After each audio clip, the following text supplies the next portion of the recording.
Hello, everybody. I'm very excited to not see you. It's still the pandemic, so we're just virtually seeing each other. Thank you for dialing in and being interested in our topic. Thank you, Rob, for the introduction. I am the Director of Right Now Needs and Disaster Relief at Amazon and have held that position since 2017. I'm very excited today that I'm joined for this panel by Lance Pierce, the CEO of NetHope, Jennifer Pieper, the Vice President of Disaster Programs at the American Red Cross, and Dr. Michael Snyder, the Director of the Stanford Center for Genomics and Personalized Medicine. I am now going to ask all of the panelists to briefly introduce their roles and their work to us. I'll hand it over first to Lance. Great. Thank you very much, Bettina. Thank you also to the Chamber for having us here today. It's always a pleasure to address this audience, and we look forward to a good conversation. I really also want to thank Amazon for your generous support for our work and for that of our broader membership. Again, I'm Lance Pierce. I'm the CEO of NetHope. NetHope turns 20 years old this year, and we were originally founded as a platform for public-private partnerships between some of the largest global NGOs working on humanitarian relief, development, and conservation, and over 50 of the best recognized technology brands in the world. Over 60% of all international aid distributed through NGOs every year passes through the NetHope membership. And we as an organization collaborate both on the company side as well as on the NGO side to help identify and scale up unique solutions and to use digital to better enable last mile delivery everywhere. I look forward to the conversation. Thank you, Lance. Jennifer, tell us about you. Thanks, Bettina. So once again, thank you to Amazon and the Chamber for allowing us this opportunity to have this conversation. We're super excited to be here. My job in disaster cycle services for the American Red Cross is to help our teams craft and create programs that allow us to seamlessly deliver aid to communities that have been impacted by disaster across the US and then to support internationally as well. It's been a challenging couple of years for us, and COVID has definitely thrown us some curveballs, but we've been managed to learn from it and become a more agile organization because of it. So we're looking forward to the conversation today, Bettina. Thank you. Thank you, Jennifer. Very excited also to have you and Lance here, and I'm super excited also to have Dr. Snyder on the panel. Dr. Snyder, do you want to tell us a little bit what you're doing? And yours is probably the most related to the entire pandemic. Well, thanks. My thanks as well for having me here. Yeah, we actually invent a lot of technologies and we employ big data to try and see if we can improve human health, including early disease detection. And one big area for us is wearables. And in fact, I'm wearing 4 smartwatches right now. I'm only wearing one. Well, thank you, everyone. You've seen a little bit the introductory video, so you got a little bit of a glimpse of what Amazon is doing in the field. I'm going to just talk a little bit more about that before we dive into the work that we've done with each one of you here on the panel. So basically, 2020 will go into history. We know that now. It was such an unprecedented year. And, if you want to rewind back to the memories from last March 2020, it's almost surreal to think like how everything had shut down and, businesses, governments, and nonprofits just scrambled to adjust to the new way of life. It still feels a little bit like that, and the world is still in the midst of the pandemic. And then on top of this, Rob mentioned that in the intro, we also had a record-breaking hurricane season, 30 named storms. They had to go to the Greek alphabet for it. However, what was on the positive side and the silver lining of all of that is like the community really came together. And I think we saw just a flourishing public-private partnership landscape, and new ones emerged as well. I'll give you a little bit more background on how Amazon operates in that space. You've seen it in the video. So we try to put our operational excellence our global logistic networks, and our innovative cloud technologies from AWS to use to provide fast and effective support worldwide for large-scale disasters and smaller disasters as well. With that in mind, Amazon has filled cargo jets, truckloads of items went to communities ravaged by hurricanes. And we sent solar-powered lights to people living without power after the tsunamis. Mark DeCourcy spoke about India. We've helped them as well with oxygen in this terrible, terrible surge of the Delta virus earlier this year. We enabled customers to easily donate products and cash on Amazon.com through technology that we have there. So since 2017, we've donated all in all more than 13 million relief items and supported people impacted by over 60 natural disasters around the world. A sad testament to how many disasters we have, but we're also proud that we could help in so many. Also, very excited on the Amazon Web Services side of the house, we've helped organizations, including governments, nonprofits, really expedite the response efforts at a scale through what we have to offer from cloud services. We also leverage, and this is something that I'm personally really kind of excited about, technical volunteers to help rebuild connectivity. And they used a mobile technology known as edge technology to allow our partners to process their data without a need of large data centers. That expedited the work of disaster response organizations in disconnected environments when there was no connectivity at all. And then in the pandemic specifically, I want to point out two things. AWS committed $20 million to launch the AWS Diagnostic Development Initiative. That's a 2-year program that helps accelerate diagnostic related research to COVID-19 and to other infectious diseases. And since March 2020, we have also been responding to COVID lockdowns by helping food banks and community organizations deliver groceries for free for those that are in lockdown, totaling over 12 million meals delivered to vulnerable families and children in 25 cities in the US, and also in communities in Australia, Singapore, Japan, Spain, and the UK. So that was a lot of Amazon. I'm handing it over now to our partners. And first I want to talk to Lance. Lance, NetHope and connectivity, those are almost synonyms.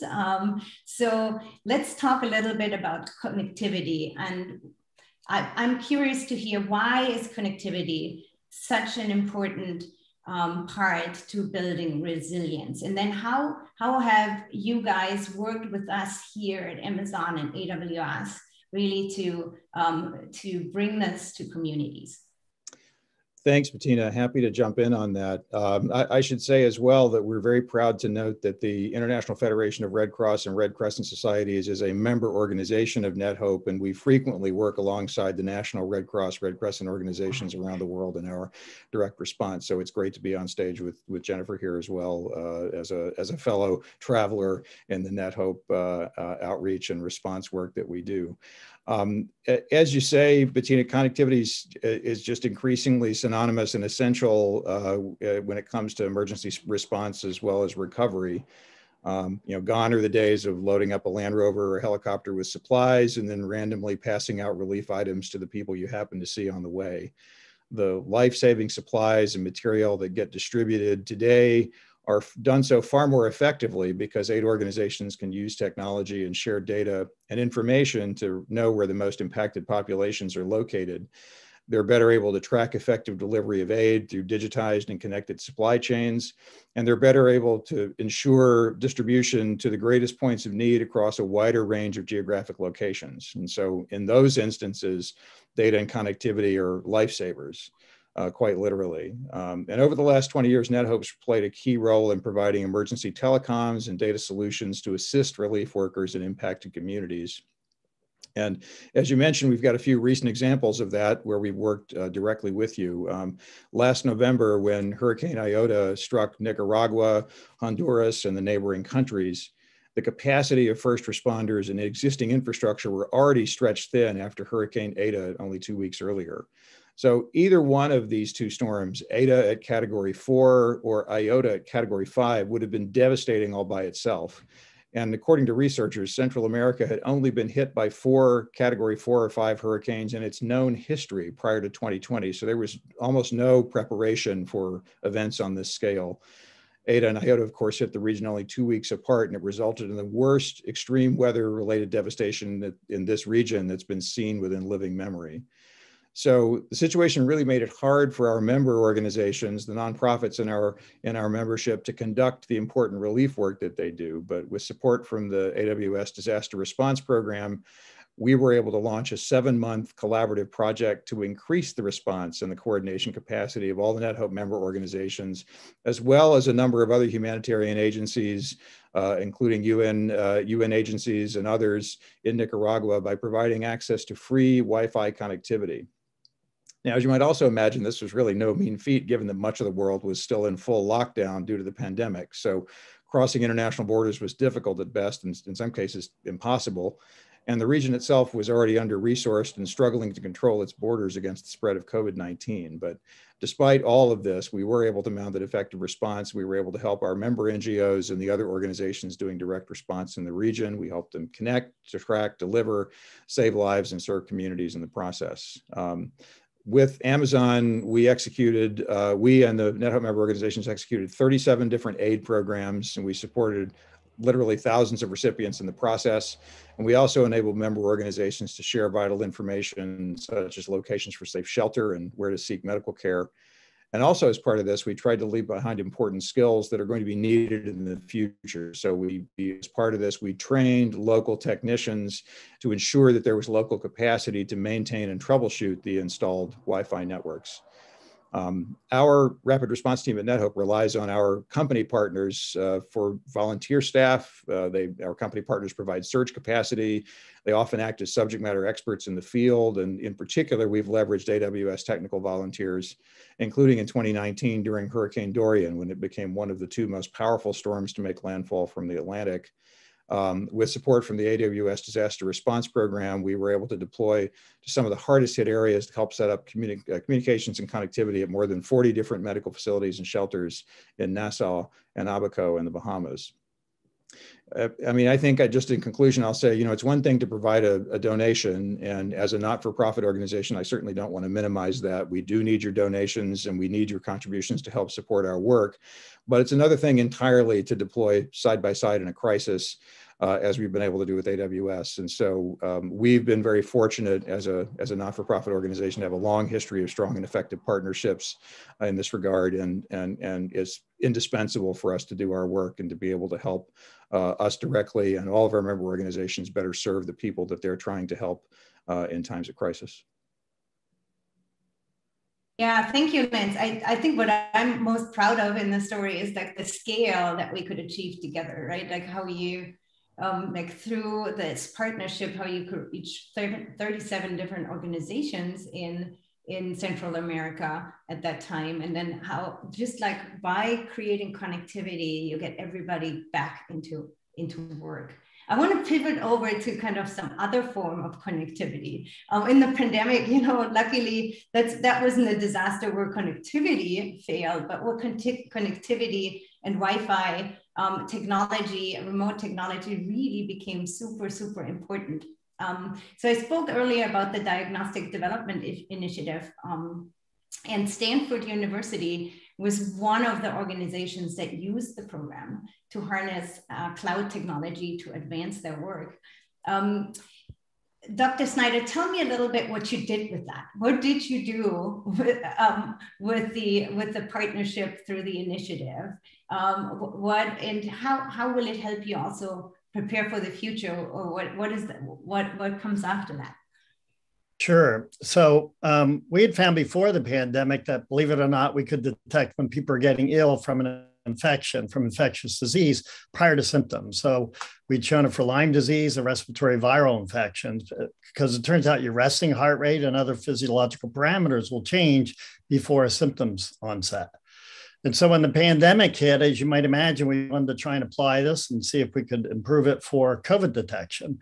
And so partnering with the AWS, the Diagnostic Development Initiative, we did just that. We first showed that we could detect COVID with a simple smartwatch in advance of symptoms. It turns out a median of 4 days prior to symptom onset, which we think is a pretty big deal. And then basically we also, developed the apps, improved the algorithms. And then the biggest part was just trying to build a scalable system. We want to build a system that can hit ultimately the entire planet. Our modest goals right now are millions of people, ideally 10 million people we want to get signed up. We have thousands now.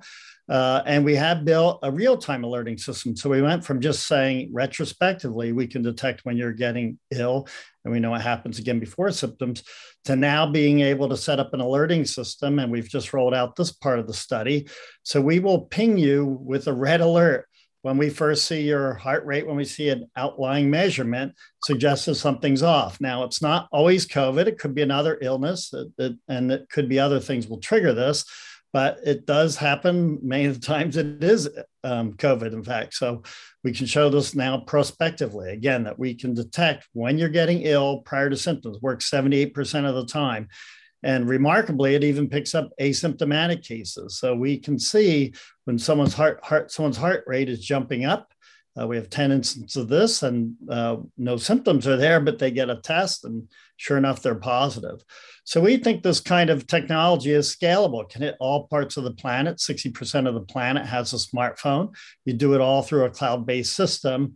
And so we think it really requires, a basically very large infrastructure. So we built a data ocean, we like to call it. We think it's a lot bigger than a lake now, which is commonly used. It's quite a system that we're building with Amazon to do just what I said, to be able to imagine a world where we can detect illness before symptoms in a large fraction of cases. And we think that's going to be powerful, not just for pandemics, but for human health, just managing that in general. So that's our goal, that's our vision, and that's what we're trying to do. This is so exciting. I wish, we had that before this pandemic and everybody was already on your system. Maybe it would have never developed into the pandemic it unfortunately is today. Just wanted to also quickly mention these $20 million for the Diagnostic Development Initiative has so far had 87 organizations that if anybody here on the program remains open to applicants through December of this year. And at the end of our panel, we'll also direct you to our booth where you can learn more about that. Now pivoting to something a lot more down to earth, not in the data ocean. So I wanted to talk quickly about how we have opened our disaster relief hub. So it's in Atlanta. Amazon now has set aside space where we're donating storage and logistical services to help with over 500,000 emergency relief items. Our organizations who are partnering with us. And the greatness about all of this is this has happened due to feedback from the American Red Cross and other partners we had.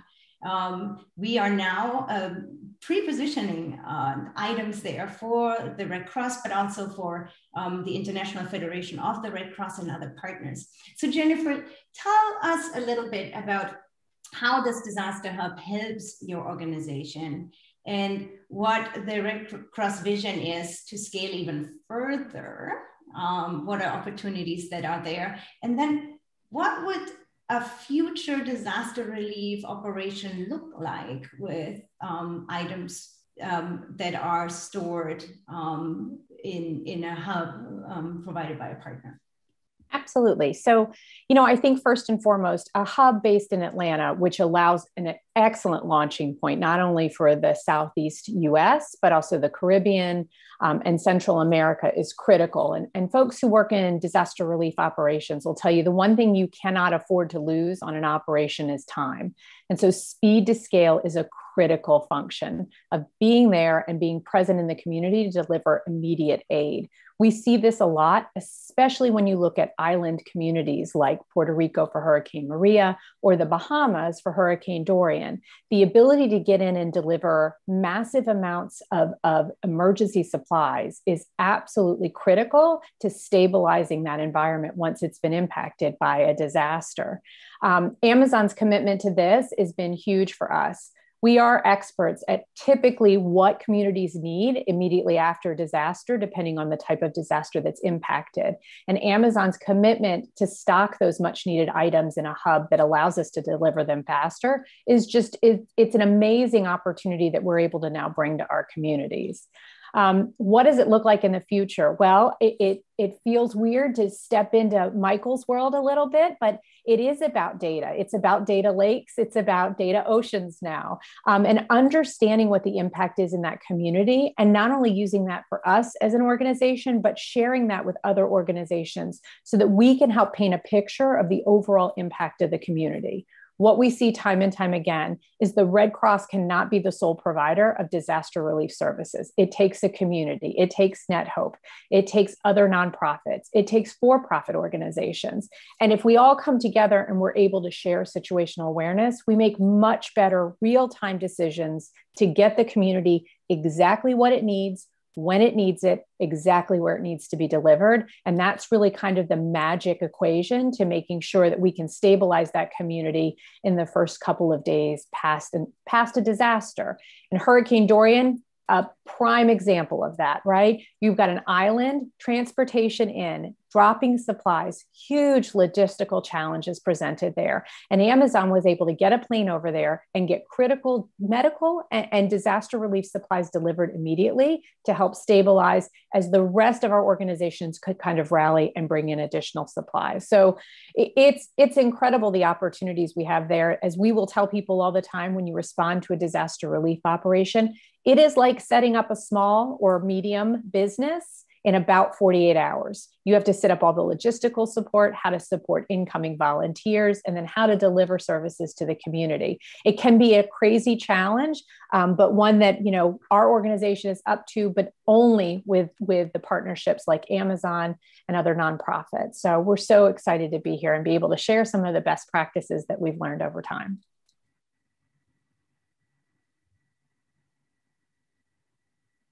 Thank you. We have a couple of minutes left. I just want to go around really quickly, and maybe in one sentence, give me your biggest insight, what you've learned through partnerships in the pandemic. Just like one sentence. Jennifer, since we have you already on screen, why don't you start? I'd love to kick off. I think what we have learned is that information is the power to unlocking incredibly successful partnerships. And the more information we're able to gather ourselves and from partners helps everybody help that community recover faster. Great. Dr. Snyder? Oh, I would say it's bringing together complementary expertise. I think the ability to move around large amounts of data that Amazon's good at with very expert engineers.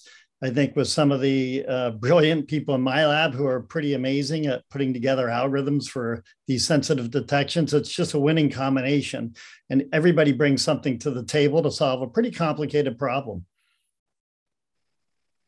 Great. Lance? Yes, I think one thing we've observed in the early days of some of these partnerships, there was an attempt to work in an aggregator fashion through organizations like NetHope. In fact, that's why we were founded. Then as companies, programs matured, their CSR departments matured, their partnerships matured, they began to go build their own relationships there in the middle decade or so. And now what we see is companies are coming back to work through us in a more aggregated way, in part because digital is everywhere. It's embedded in everything. It's ubiquitous. You can't you can't do any work without digital and connectivity. And so we're finding that companies are coming back to work through us in an aggregated fashion because we can be a place to work with all the key stakeholders everywhere in the world, including the United States, where over half of our members work, and a place where you can engage through technology solutions that are now enabling and driving the next generation delivery and service at scale. And Lance, so, and then I'll pass that question on also to everybody else. What do you see as the next trends in disaster relief and response? Maybe specifically related to technology. Well, I think and especially in the wake of the pandemic, every company has every organization has really discovered the importance of investing in their technology backbone to improve connectivity. I mean, much of the work that we do is inherently in person. And so it's been challenging when you have a business that operates on an in-person basis that's had to go virtual. So technology has forced a lot of creativity. Certainly the theme of this conference about the new normal. It's going to change the ways that we work together. And I think what we and our members and our partners are looking to do is to really learn from that experience so that we can take the best of what it's been like to be virtual and go back to being in person in ways that are more efficient, more effective, and to balance that hybrid. So I think you're going to see us, certainly all of our member organizations, as well as many companies starting to work in that vein in the wake of the pandemic. Great. Dr. Snyder? Yeah, I mean, I would say connectivity and digital health is here to stay. I think we're going to get better and better at that. I think nobody really wants to go to a doctor's office to get sick. I think they'd rather be diagnosed as much as possible in their own home. But the other part, I would say that to pick up on Jennifer's point, I think data sharing is really, really important in a pandemic. I think people can't underestimate how valuable that is to be able to share data across very diverse locations and being able to put together, especially when you're trying to do very new, innovative things, just have to get access to data and it has to be in a form that you can work with at scale. So I think data sharing, I hope will be here to stay. I think people still tend to hoard their data a little more than I'd like to see, but I hope we can make that a staple for all things going forward. Thank you. And Jennifer, I'm going to throw an audience question to you that may be related also to technology. What do you need to do to develop and ensure the resilience of buildings as shelters of most human activity in support of building resilience? So how can we help buildings be more resilient, especially when it comes to supporting disaster relief? So I think the first and foremost is know your most likely hazard or disaster, right? Not all disasters impact all different kinds of physical structures in the same way. So we see time and time mitigation, raising things, making them more resilient to high winds or to storm surge or to inland flooding, all of those things. When you think about the West Coast, you're looking at defensible areas around structures and clearing out old debris. There is a lot of mitigation that can go on. I think the other piece is that unfortunately, we keep seeing every hurricane season is unprecedented, right? But then the next year, Mother Nature comes along and makes us eat our words yet again. And I think for us, what we're seeing in some places is this repetitive loss, is the same communities being impacted time and time again. And so it's not always just about the infrastructure, the physical infrastructure, but it's about the socioeconomic infrastructure inside those communities and how we really use data to target those very vulnerable communities and invest more time and more resources there to make sure that they're able to become as resilient as some of the other more well-funded communities. And so for us, that's part of what we're looking at in the future is not every community bounces back in the same way or on the same timeline. And there are strategic and tactical interventions that we can do to help people bounce back better and bounce back sooner. And that's really one of the things we're going to be focused on in the coming years. Great. Thank you. Thank you, Jennifer. We're coming to the end of our segment. I wanted to just point everybody to the virtual exhibit booth that you have in your materials that you can access to learn some more of these about these partnerships and how Amazon has helped in disasters. I also wanted to quickly just share something I'm personally very excited about, and that is our new leadership principle. We have, as you may know, Amazon had 14 leadership principles in the past that really guide how we operate our business. And one of the newer ones is success and scale bring broad responsibility. Amazon really started in the garage, but we're not there anymore. We are big, we impact the world, and we are far from perfect. So we're trying to stay humble and thoughtful about even the secondary effects of our action. Our local communities, planet, and future generations need us to be better every day. We must begin each day with the determination to make better, to do better, and be better for our customers, our employees, our partners, and the world at large. And we must end every day knowing we can do even more tomorrow. Leaders create more than they consume and always leave things better than how they found them. With that, thank you all for tuning in, and thank you to all the panel members for your time today.